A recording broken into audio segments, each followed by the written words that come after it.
തിരുവനന്തപുരം അമ്പൂരിയിൽ ഭാര്യയെ ഭർത്താവ് വെട്ടിക്കൊലപ്പെടുത്തി. അമ്പൂരി മായംകോലത്ത് വീട്ടിൽ രാജിയാണ് മരിച്ചത്. ഭർത്താവ് മനു പിടിയിലായി എന്നാണ് സൂചന. സുലേഖ ചേരുന്നു.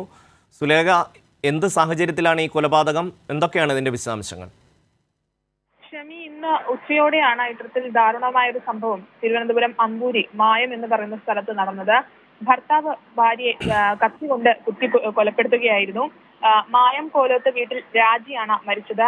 നിലവിൽ ഭർത്താവ് മനോജിനെ നെയ്യാന്താം പോലീസ് കസ്റ്റഡിയിലെടുത്ത് ചോദ്യം ചെയ്തു വരികയാണ്. നിലവിൽ ഈ രാജിയുടെ മൃതദേഹം കാട്ടാക്കട സ്വകാര്യ ആശുപത്രിയിലെ മോർച്ചറിയിലാണ്.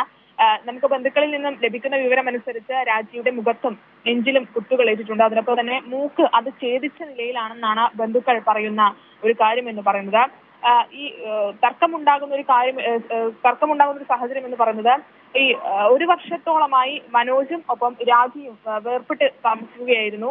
രാജി അമ്മയ്ക്കും അച്ഛനൊപ്പമാണ് താമസിക്കുന്നത്. ഇവർക്ക് 2 മക്കളുണ്ട് എന്നുള്ളതാണ്. ഈ 2 മക്കളിൽ ഒരാൾ അമ്മയ്ക്കൊപ്പവും ഒരാൾ അച്ഛനൊപ്പവുമായിരുന്നു താമസിച്ചിരുന്നത്.